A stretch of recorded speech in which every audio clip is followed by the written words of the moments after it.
Tapi yang jelas kalau sudah dilantik maka impeachment prosedur berlaku kepada semua presiden. Dan karena itu kita setiap orang, setiap warga negara, apalagi juga teman-teman media dan masyarakat luas bisa mengawal.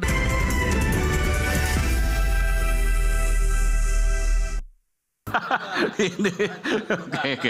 Nanti dibaca ya mahasiswa ya.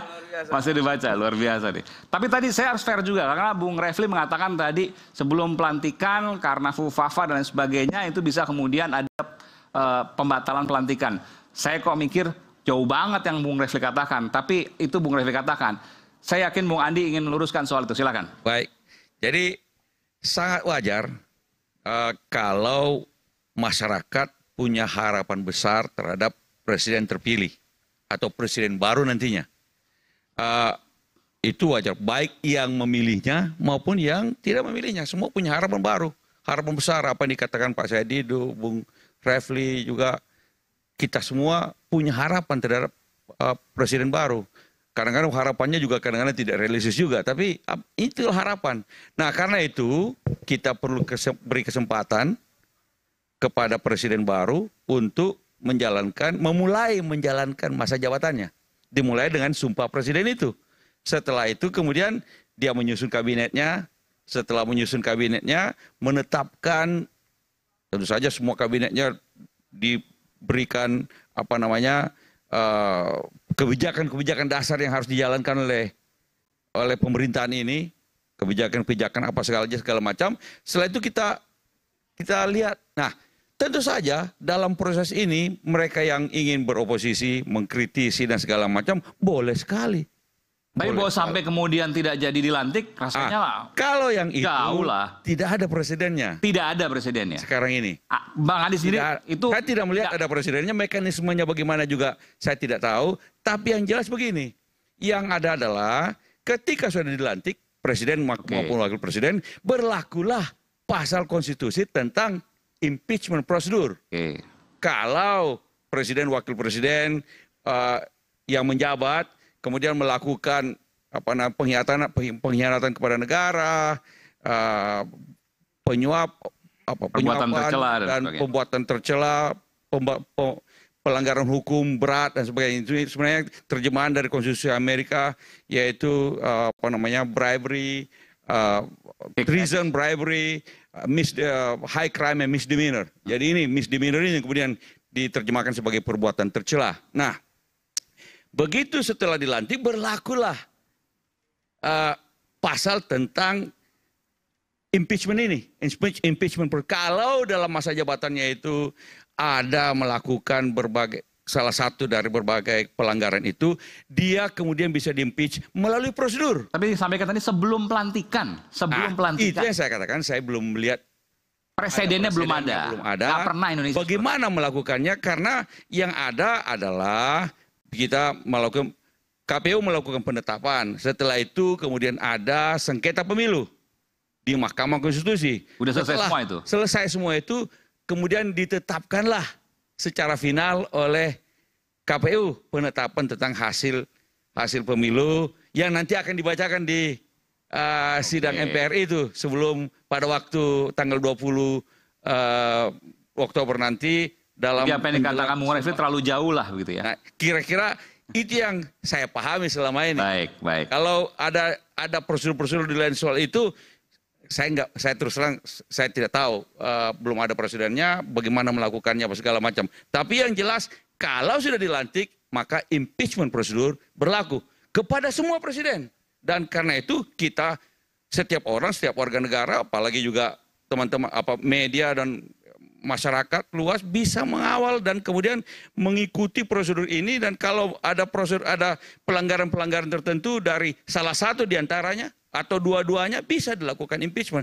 Tapi sekali lagi kita beri kesempatan kepada Pak Prabowo nantinya untuk menjalankan tugasnya. Dan kemudian kalau saya berharap, kita semua berharap bahwa semuanya berjalan baik 5 tahun ke depan. Dan kemudian rakyat makin sejahtera, negara makin makmur, cita apa yang kita harapkan terwujud. Itu yang kita harapkan kan begitu. Karena kalau itu terjadi, maka kita semua akan senang dan bahagia. Ini kalau di sebelah kiri saya dengerinnya adem banget. Yang di sebelah sini pinggir jurang.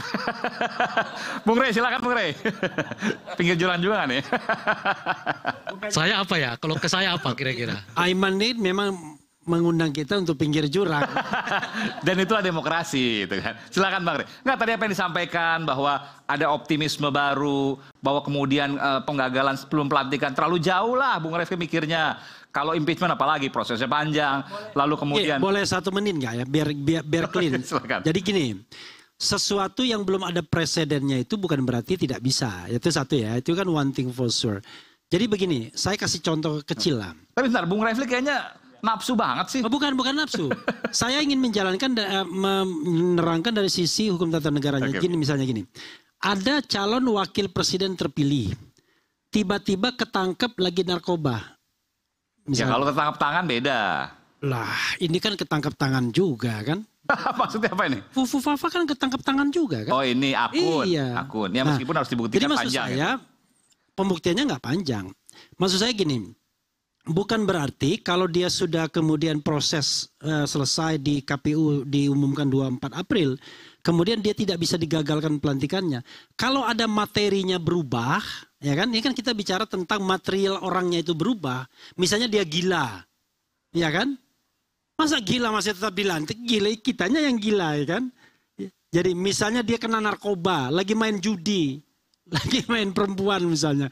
Itu hal-hal yang membuat dia tidak lagi memenuhi syarat. Ya, bisa. Tapi kan biasanya bayangan kita adalah kalau sudah terpilih itu kan menjaga sikap. Kan begitu biasanya. Dan dia hasil dari sebuah seleksi yang baik dalam politik Indonesia.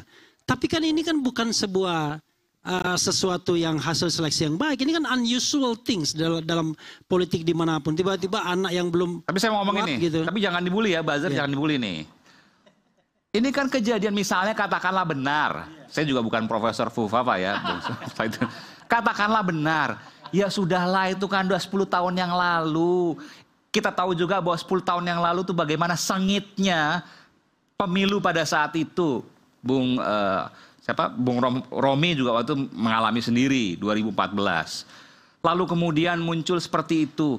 Ya sekarang kita buka lembaran baru, bangun untuk Indonesia. Itu kan wajar kalau ada pendapat seperti itu. Gitu ya. Sekarang kan tadi dengar nggak penjelasan saya? Kan penjelasan saya tidak hanya 5 tahun yang lalu, tidak hanya 10 tahun yang lalu, tapi saat ini perbuatan tercelanya. Dan ketidakmampuan secara rohaninya saat ini. Kan saya tadi katakan ada 3 yang membuat dia indikasi bahwa dia melakukan perbuatan tercela. Pertama, dia tidak mengakui akun Fufafa itu miliknya. Itu berarti kan melakukan kebohongan publik. Itu tercela. Yang kedua adalah dia menghapus postingan 1.200 tersebut. Yang ketiga, dia mengganti nama dia dari Gibran ke Slamet. Saya bilang Slamet tadi, itu Slamet itu orang Padang, orang Minang sama orang ini. Kalau Palembang tetap Slamet. Nah, dia ganti Slamet. Itu kan 3 perbuatan tercela. Lalu ketidakmampuan secara rohani tadi, kan saya sudah katakan, ini ada psikolog, ada neuroscientist yang mengatakan bahwa tadi dia psikopat, dia skizofrenia, dia obsessive compulsiveness, dan dia addicted. Itu penyakit kejiwaan semua. Jadi bukan 5-10 tahun saja, tetapi juga current ini. Begitu. Baik, oke. Nah, soal kemudian politiknya kemudian tidak bergeming atau tidak bergerak ya, tetap bergeming. Ya itu kan bukan urusan saya. Urusan saya menjelaskan dari sisi hukum pemilunya. Ah, begitu. Baik. Bung Rey setuju dengan itu? Saya yakin ada perbedaan. Silakan. Ya jangan disela dulu ya. Ya silakan. Tadi Refli minta 1 menit, saya hitung udah 5 menit tuh. Silakan. Nggak dipotong kok. Silakan. Kalau kita menyambut calon presiden dan calon pemimpin dengan optimisme, itu klasik. Ya kan udah barang lama itu.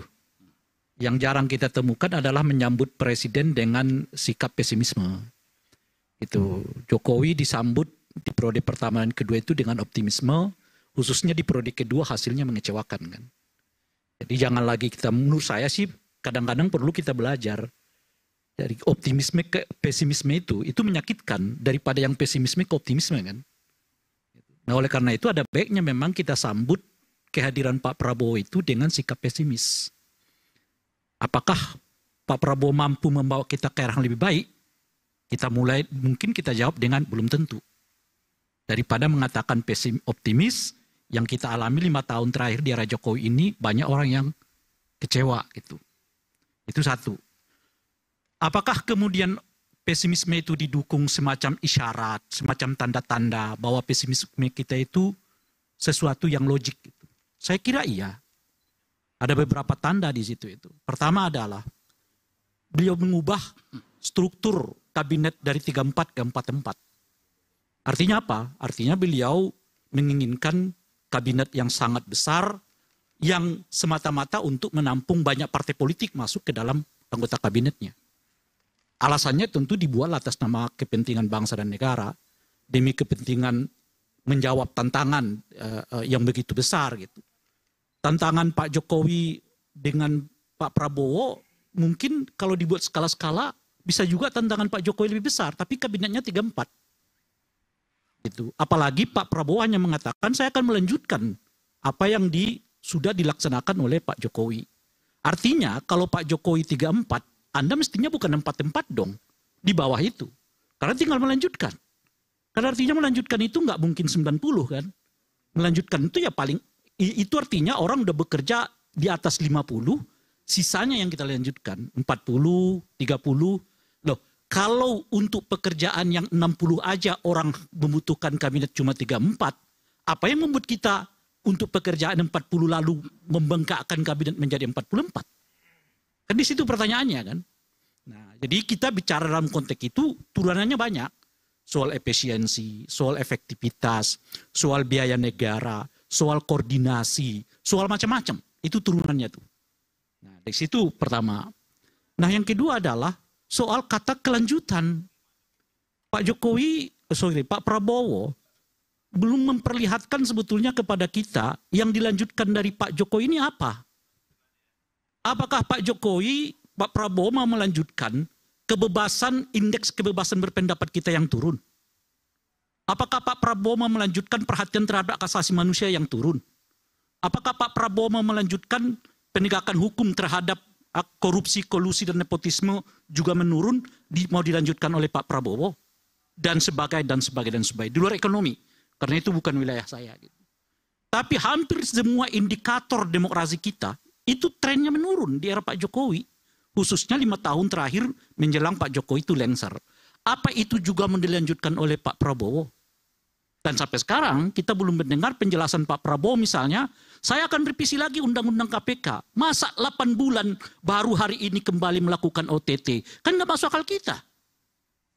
8 bulan off. Ya kan? Baru kali ini lagi melakukan OTT yang Kalsel itu.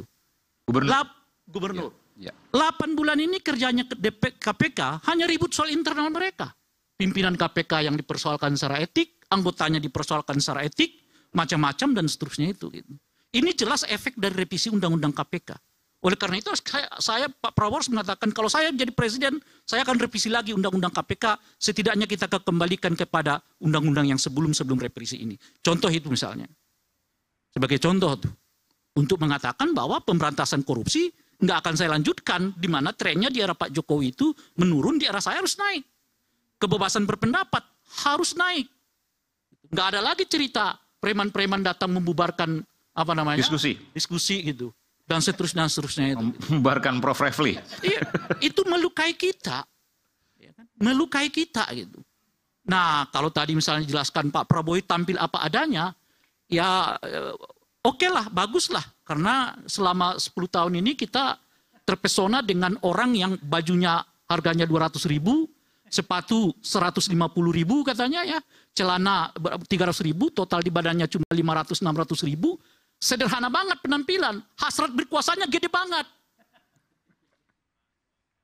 Sampai dorong anaknya jadi wali kota, dorong menantunya jadi wali kota, sekarang dorong anaknya jadi calon wakil presiden. Jadi bajunya sederhana, celana sederhana, sepatu sederhana, kaos kakinya sederhana, tampilannya memang lugu. Hasrat berkuasanya kita nggak tahan gitu loh. Gede banget, lebih gede dari, saya pikir dari siapapun di Republik ini gitu. Karena tidak pernah kita menemukan presiden yang saat ia berkuasa, seluruh keluarganya juga ikut berkuasa. Di mana ada ceritanya Republik ini?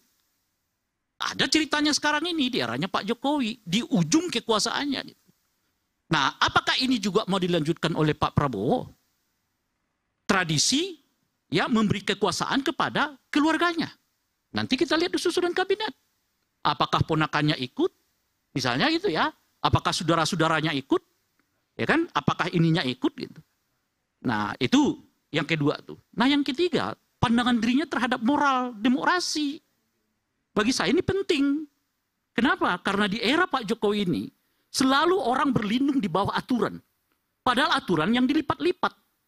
Gitu kira-kira. Bahkan ada ketua partai yang kita dengar hari ini berpidato kan. Aturan, kita harus menang. Jangan melanggar aturan. Tapi kalau nggak ketahuan, kata dia. Kan? Iya makanya, jangan melanggar aturan, asal nggak ketahuan. Nah, boleh melanggar, asal jangan ketahuan. Itu artinya apa? Moral politiknya tidak ada. Mestinya yang diajarkan kepada kader-kader itu bukan melanggar. Anda memang tidak diawasi oleh saya. Tidak diawasi oleh siapapun. Tapi awasi oleh hati nuranimu sendiri. Oleh karena itu Anda jangan sekali-kali melanggar aturan apapun. Sekecil apapun aturan ini. Itu yang harus disebarkan kepada Republik. Dari ketua partai politik. Kan sebaliknya Anda yang kita dengarkan begitu. Itu satu modus tuh. Partai politik yang kesayangannya Raja Jawa gitu. Nah, itu satu modus tuh. Modus yang lain yang kita lihat adalah tujuan yang penting. Cara nggak penting. Kalau ada aturan yang menghambat tujuan, aturannya kita ubah, kata dia. Kejadian tuh. Syarat dari calon presiden itu wakil presiden 40 tahun. Usia anak belum sampai 40 tahun. Ubah aturannya. Bukan halangi anak saya jadi wakil presiden. Bukan. Putusan MA sama juga. Putusan Omnibus Law sama juga diputuskan. Ya kan, bertentangan dengan prinsip-prinsip pembuatan undang-undang oleh Mahkamah Konstitusi. Ini dua model yang dicontohkan di rejim yang sekarang ini, yang apakah itu mau dilanjutkan oleh Pak Prabowo? Itu pertanyaan. Apakah akan dilanjutkan atau tidak? Tunggu dulu, mau selesai saya ini. Gitu. Nanti saya mau lanjutkan ini soalnya ada yang keempat. Oke, silakan. Yang keempat, ini masuk ke tema kita. Bukan tema sih sebetulnya, yang banyak diperbincangkan tadi. Soal Fufu Fafa. Balik lagi nih. Akan itu tadi perbincangannya. Karena itu. Ini 20 Oktober FUFA udah lewat. Ya, FUFA. Ini kan konteksnya dengan 20 Oktober. Okay. Saya menunggu sampai sekarang pernyataan Pak Prabowo terhadap Pupu Papa. Wah, oke. Karena yang disebut salah satunya di dalam kisah Pupu Papa itu nama Pak Prabowo. Sebentar, tapi itu kan gini. Nanti mungkin tambahkan ya. Bisa akun yang menyebut Pak Prabowo kan bukan Fufafa aja, ada banyak juga. Kenapa mesti Fufafa yang kemudian ditanggapi? Ada orang menduga, bahkan disebut 99,9% akun ini berhubungan dengan pasangan dirinya di dalam Pilpres. Lihat nggak itu hubungan yang begitu? Itu bukan akun papanya Rerangkuti. Kalau Rerangkuti yang buat itu, dia nggak usah dengerin.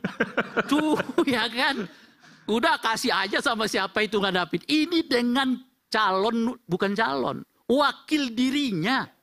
Pertanyaannya Pak Prabowo percaya nggak bahwa itu kaitan ke sana? Itulah yang saya mau tanyakan. Saya tidak dengar Pak Prabowo berbicara soal ini. Padahal ini menyangkut satu, apakah wakilnya ini diduga berbohong atau tidak seperti pernyataan Bung Refli, ya kan? Apakah wakilnya ini diduga punya penyakit psikologis seperti yang disebutkan tadi siapa? Dokter Tifa, misalnya gitu ya. Apakah wakilnya ini menyerang pribadinya berdasarkan apa? Kan bukan hanya pribadinya, tapi juga keluarga dari Pak Prabowo. Tapi Pak Prabowo-nya juga diam. Itu khas Pak Jokowi. Kalau dihadapkan pada persoalan diam. Bukan urusan saya. Urusan no. Ya kan? Bukan urusan saya. Urusan no. Gitu. Pak Prabowo juga diam. Apakah model yang begini juga mau dilanjutkan oleh Pak? Nanti kita akan simak jawabannya dari mungkin Bung Andi, Mas Romi, mungkin juga Babe selepas jeda kami akan segera balik tetaplah bersama kami dari Tersuara. Masih balik.